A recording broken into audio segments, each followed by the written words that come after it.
On everybody, welcome back to another day of Saber Sims DFS office hours. It is Friday, December 9th of 2022. Looking ahead to the week 14 NFL main slate.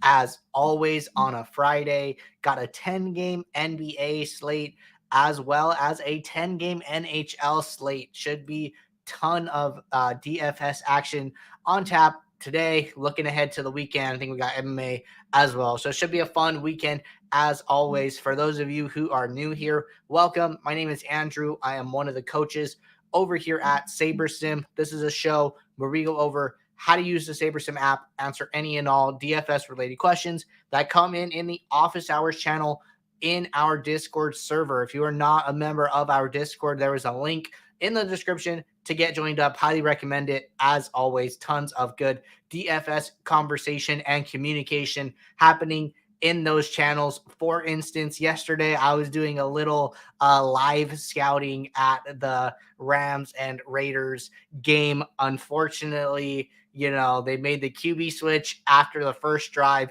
Couldn't have predicted it, but was there in person looking and seeing who was taking the reps. So we were posting some messages in the Discord. Another great reason to be in there so you can see those kind of quirky updates when they do happen, because they do happen from time to time. So that being said, we are just going to jump right in. Going to hit all the Discord questions first. And if anybody is just tuning in, has any questions that they want to catch live, throw them in the YouTube chat. We will make sure to get to all of the questions before the end of the show. Promise you guys that. So let me get SaberSim pulled up here. Looks like we got like 3 or 4 questions here to get us going today. And the first one came in from Graphics Guy. Said, is there a way to make a group of players after I run my first sim? I want to be able to select a group to use at least 4 to 6 players use at least 4 to 6 players from in each build. Okay, so what I'll say is that you probably have to do this it has to be done in the home screen to then be applied post build. So I'm not sure exactly what you're trying to do like after you run the sim, but let's say maybe you run some builds, you kind of get a feel for what you want, and now you're ready to like build your lineups, right? So all I would do is I would come into the lineup rules. I would do a group manual rule, and then I would say, use at least 4, which is what you're saying. And in this instance, I always think it's better to have like a larger group. So say you have a group of 6 guys. You put 6 guys in a group. I think it's better to give the builder a little flexibility and say, use at least 2, use at least 3. And that way, you're not going to get so much of certain players, but that the players that you want are going to be in every lineup. And this will allow the builder to do kind of what the builder wants while still abiding to some of the principles of what you want your lineups to look like. So it also will like allow for some flexibility and different things like that. So I think that that is a way to get what you want while still allowing the builder to do a little bit of what it wants, and you get kind of a happy medium doing it that way. So this is the way I would do it. Just come into the lineup rules and clicking these players. Maybe it's like Embiid, Durant. Maybe you throw in like some value guys. Looks like Mitch Robb is a value. Fultz, Denny. So then, I have my 6 guys, and I'm going to say, use at least 2, use at least 3. I think 3 is fine as well. And then kind of see what your lineups look like from there. But that's how you do it. Let me know if you have any follow-up, Graphics Guy, and we can circle back on it. But happy to answer any more questions in regards to that. Okay. Question here from Rogue3. I'm going to get this in the chat. Rogue said, can you go over the biggest differences between cash lineups and GPPs and what the appeal of cash is in general? I never play cash games, but hear people constantly talk about it in NBA. Is it just getting lineups with a strong floor as opposed to getting unique with huge upside. Thanks. So Rogue, you're definitely like kind of on the right track there. The big thing with cash is that you are looking for a lineup with a high 50th percentile score, basically, or like you want to score, you want a lineup with a like strong 50th percentile, or like the median. You want the median of the lineup to be strong. So basically, you're just trying to get like over that 50% threshold, which is the cash line. The thing about cash, and I've talked to players who like play cash or like consume content from players that play cash. And I think that, cash used to be more viable when there weren't so many projection sources, when projections weren't as good. You could probably, make a decent ROI playing cash. I think it's a lot harder, especially in the DFS landscape in 2022. People are going to use whatever projection source they're using, SaberSim, they're going to use, Stochastic or ETR or RunPure or whoever it may be, right? And they're going to use their builder, and they're going to come into here and, basically build the cash optimal, which we could do, right now on stream. So, you come in here, you don't really do much other than just use the average projections. And what SaberSim is going to do is it's going to use the mean score of every single player in the player pool and try and build the highest projected lineup possible. And that would be like SaberSim's cash optimum, right? And then you could go and do the same thing for Roto Grinders. You could do the same thing for ETR, and you can do the same thing for Osmo. And I just think that in 2022, it's really easy to build a very high, strong projected lineup. And these contests are still being raked by DraftKings and FanDuel. So like, the edges are like very like micro edges, and you still have to beat the rake on top of that. So, I think somebody who's like content creator like in the space is Jordan Cooper, Blender HD, and like I've heard him say on shows like he's making a couple percent, like 2%, ROI in cash over a specific season or period of time. He didn't go into the details, but you would have to get down so much action in cash just to make like that worth it to you. So I really like, and not just me, but like the team really thinks that GPPs are the better contests to play, the better time investment, the better bankroll investment, and you can get like a lot more bang for your buck doing that. Cash is just really hard to beat, and going back to the Jordan Cooper example, like he is like a top cash game player, and that's the ROI he's making. So like you have to be really, really good.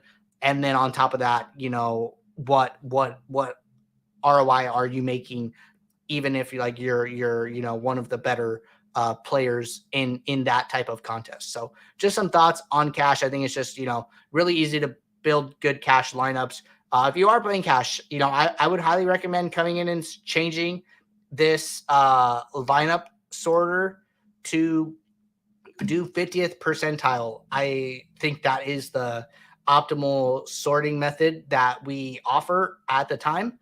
And I think it is even better than projected scores. So highly recommend, if you are playing cash, using the 50th percentile. It'll give you like the highest median lineup for you to use there. But going to move on from that question and move on to this next one from Mills Casey. Mills, I believe I heard right that Mills shipped a showdown recently. So Mills, if you're here, congratulations if that was indeed true. So Mills said, here's the real question after this past week.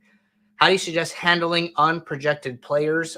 Adding to their zero projection adds that value to every sim, making your projection the outcome of the sim. how does this clash with using sim diversity? Baker Mayfield, DeAndre Jordan, and Torrey Craig were all 0 projected single game slate breakers from the past few days. So, Mills, this is like a good question and something that, if you are playing these type of contests, I can see the value in trying to understand exactly how this works. I see Matt, founder of SaberSim, is typing in the Discord. I believe it's probably in response to this question. So I'm going to wait and let Matt give his 2 cents here before answering this. So I'm going to jump over to YouTube chat, and Mills, we will circle back on this question. So going to jump over to YouTube chat, give Matt a second to give some thoughts on that question. Got a question here from Uncrabby Cabby. Said, hey, Andrew, how do you cultivate your player pool for NBA while preserving the sanctity of the Sims? Also, do creating groups in Step 1 affect the sanctity of the Sims? Uncrabby Cabby, you must have caught our Behind the Sims episode with the use of the word sanctity of the Sims. So glad you were able to catch that if that was the case. But yeah, no, I think this is like a really good question, kind of with the way like some of the, discoveries or new roads that we're kind of going down and kind of exploring in our content and internally. So I'll tell you something that, I do, and something that I think that you could possibly like gain something from. So, how do you cultivate or curate your player pool, right? I think it's like a really good question, especially in regards to some of the conversations that we've been having. One thing that I've been doing actually, and I think this is like a kind of a good test and kind of shows you a little more into like what the builder is doing, is that I've been decreasing my my min projection filter. We've had, I believe the default is at 13 is the minimum projection for NBA. And just really quickly here, I know at the beginning of the season, we had some content with Max Steinberg coming on, and Max said that he likes to increase his min projection filter to about 18 and use it at that level. I think that's one way to, make sure that the players that are getting into your lineups you like more. So I still don't see anything wrong with that per se.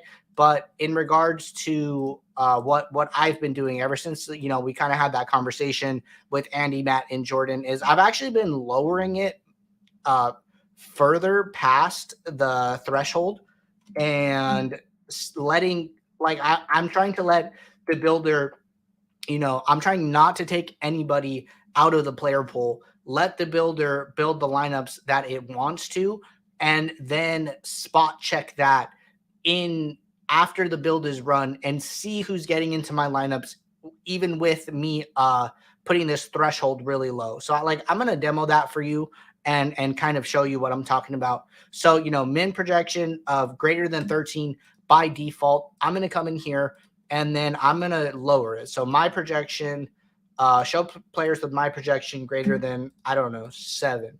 So at 13, we are removing 184 players from the player pool. And then at 7, we are removing 152. So that's about like 32 more players. And you can like scroll down and go down and look at this, right? So let's see where the cutoff was, where the cutoff is now, and who we are allowing into our pool of lineups. So at 13, the cutoff is right here at Paul Reed. So we're allowing all of these other guys, the Jalen Johnsons, the Rudy Gays, etc., all into our available player pool. I don't have a problem with that. They're still projected for like fairly good minutes, in the upper teens to like 15 to 20 range for most of them. And then as we get down here to like 7, these are like a bunch of guys that are under 10 minutes. So I don't mind this cutoff at all. And I'm really interested to, kind of demonstrate how many of these players still get into your lineups, even with the threshold being so low. And, this is like one way to really tell how sim diversity is working and who it is still allowing into your lineups. So I'm going to run a 1,500 lineup pool here, and then we are going to look at this. So going to run 1,500 lineups. I'm going to go into the post build and basically like see who the builder is putting into my lineups after I have maxed out min uniques. So let's give this a shot. We have, let's say, we're building 150 lineups. We'll pull a 1,500 here, sorting by saber score. First thing I'm going to do is I am going to see how many min uniques I can get. So let's try 4. Okay, we're good there. Let's try 5. We are good there. I really don't think we can go past 5 here. We're already at lineup 1266 out of 1,500. So I'm just going to leave this at 5, right? So, min unique players 5. We're trying to maximize diversity, as we've talked about many times on this show. Great. So, this is the player pool that I'm going to have at 5 min uniques. Now what I'm going to do is I'm going to go in to sort by projection descending, and I'm going to scroll down here, and I'm going to see how many of these players that we allowed into our player pool actually got into our lineups. So we were at this 7 threshold here. Nobody below 15 yet. Nobody. Okay, so the first player, even after we opened up our player pool, the lowest projected player is still at 17.25 points. Like, that is way above the 7. That is way above the 13. And that's almost near the 18 that Max Steinberg was talking about. So what all I'm trying to do is saying, like, hey, let the Sims put in whoever they want, and then I will come in here and get rid of certain lineups with certain players based on how I feel about that. And I think it's pretty interesting to say, like, okay, let's let more players in, and then they still don't get into the lineups, because that is what sim diversity is supposed to do. It's supposed to give you diverse lineups, but still maintain your upside. And like, the fact that our lowest projected player is still only 17 points shows me that sim diversity is doing what we want it to. So this is something I'll do. A red flag for me would be like, hey, I'm getting like multiple lineups with this guy projected at 10 points. Do I want to allow him in? At that point, I could just come in here and zero out his max exposure. And then now I am just in like the filtering lineup phase. I am getting rid of lineups with players that I don't want, but at least I know that the Sims ran in one of its more pure forms there. So, this is the way like that I've been using it more recently based on some of those conversations. And it's really nice to come in here and spot check the builder and make sure that it's doing what it's supposed to, even at such a high min unique setting there. Okay. Some comments here from people watching. So Uncrabby Cabby is referring to the Behind the Sims episode. I did great discussion. For anybody who didn't catch it, would highly recommend it. It is over on our YouTube channel on the Behind the Sims playlist. You can always find that there. Awesome discussion. Let's see. Rogue said, I've switched to using value greater than 3 over plus point projection cutoff depending on size. Yeah, I think there's like multiple ways to go about it. And just looking at this, right? I mean, the lowest value is above 4 naturally. So 4.05. I don't see a single player with 3 value on here. So like, yeah, I mean, like, the coolest part is that you're setting it as a floor, but you almost don't even need it. But like, it's nice to have that floor there, right? It's like just a security blanket just in case. And I think that's like the best way to do any type of curation of your player pool, and come in here post build and kind of spot check those things. Okay, follow up from Uncrabby Cabby said, Andy was all about utilizing the sliders without constraining the Sims. So how would you utilize the sliders to build lineups, for example, under 200% max ownership? So I really wouldn't put that in as a pre-build filter. All I would do is, like, if that means a lot to you, is just come in here, set your min uniques, spot check your players that are getting into your lineups, and then come in here and add a filter, and then say, show lineups with ownership less than, and then I'll say 200. And then what this is going to do is it's going to filter out lineups. So we filtered out 48 lineups where the sum ownership was below that threshold, or I'm sorry, like 48 lineups that didn't meet our 200% sum ownership threshold. And we were still able to maintain our min uniques. We still have, 150 lineups here. We just got rid of some, and that's totally okay. So, you could come back and see, did we add any players that we didn't want to? It looks like the answer is no, still at the same guy at 17.25. So, coming in here post build and basically like narrowing your pool, shaving off the edges that you might not want to play, shave off the sum ownership, maybe like shave off, some of the lower projected lineups if like that's something you're worried about, and or some of the lower projected players like that. At this point, you have no effect on the sims and you are just narrowing the focus, trying to find the set of lineups that most reflects what you are trying to do on the slate and take that into your actual contests. So I would really recommend, using a post build filter. And then another cool thing is like you can see how many of those lineups the builder built automatically. If you think like some ownership under 200 means a lineup is good, well, the builder only built 3% of those lineups approximately, right?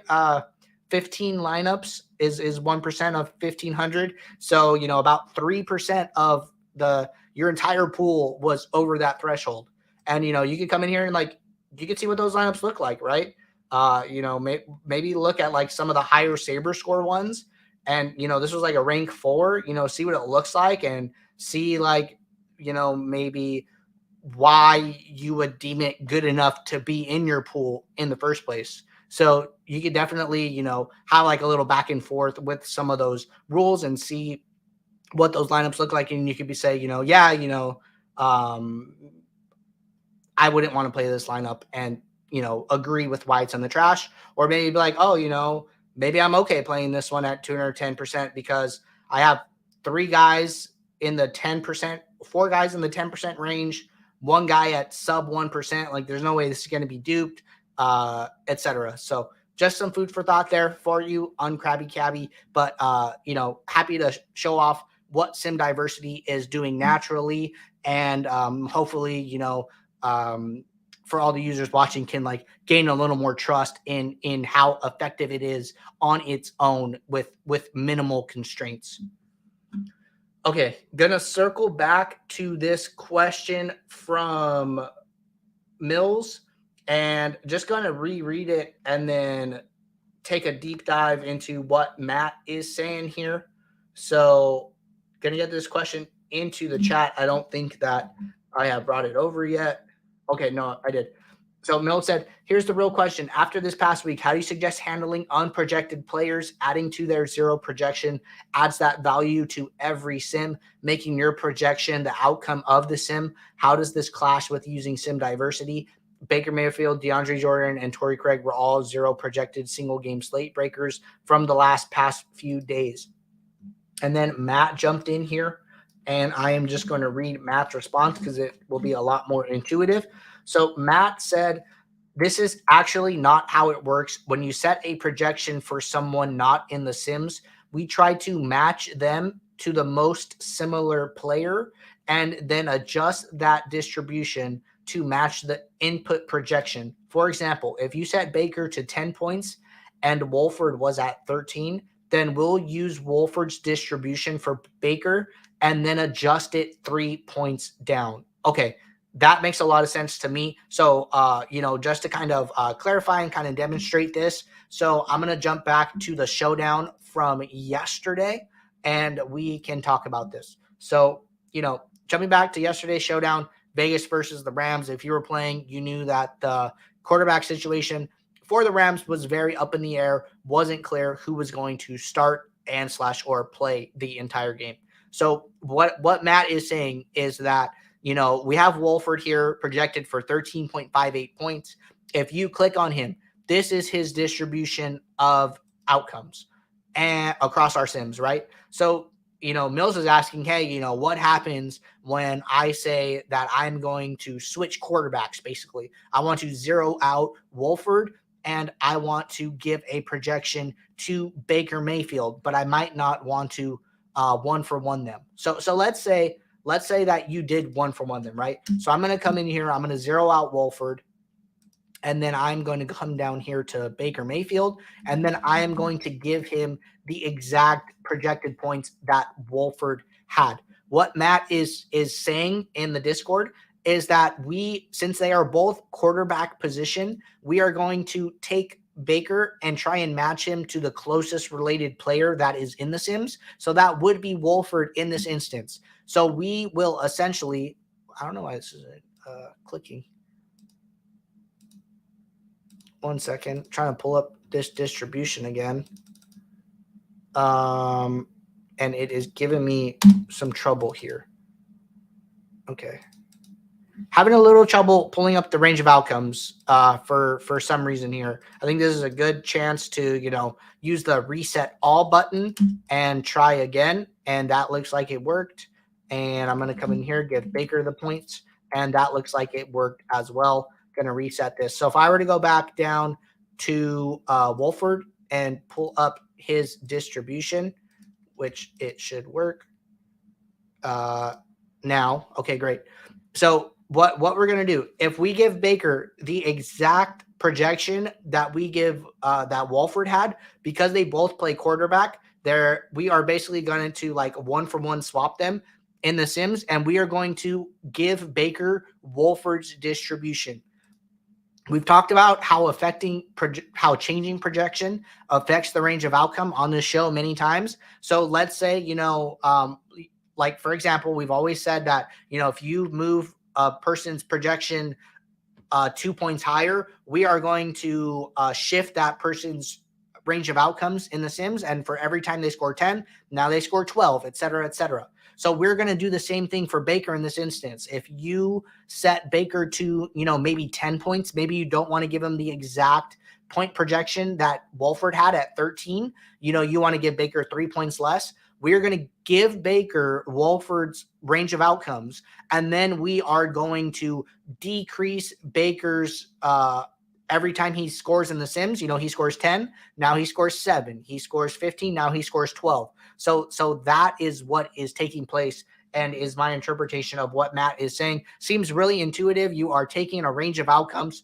for a player at the same position, but you are swapping them out. And then based on the new projection that you set for X player, we are going to decrease it. So still able to take advantage of the Sims and still able to use the Sims and keep them fairly close to what is actually happening, especially when we are running these single game simulations. So I actually did not know that was how it worked before. So thank you, Matt, for jumping in there and providing some information for all of us to review on the stream. Makes a lot of sense. And that is why we continue to trust the work that the team is doing behind the scenes all the time. But great clarification there. And Mills, if you have any more follow-up, just let us know and we can continue talking about it in the thread with Matt. That way he can see it. And, if there's anything to be gained from that, we can follow up on this show on Monday and talk about it more. But that being said, everybody, that was our last question.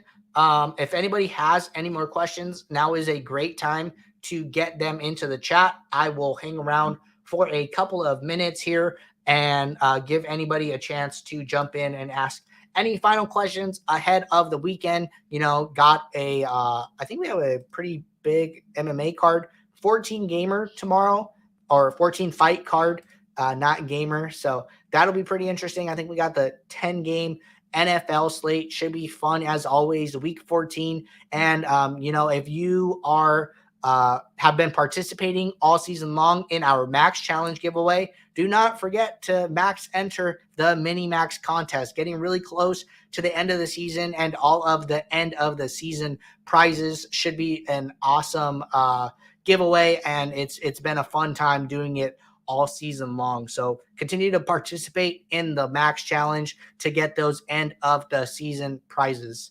But that being said, everybody, We'll be right back on Monday, 2 p.m. Eastern for our regularly scheduled office hours. If anybody has any questions over the weekend, just shoot a message over in the support channel or use the report a problem link or email support@sabersim.com. We make it very easy for you guys to reach us so we can help you solve any question or issue that you might be having. But until then, take care, good luck in your contests, and have a good weekend.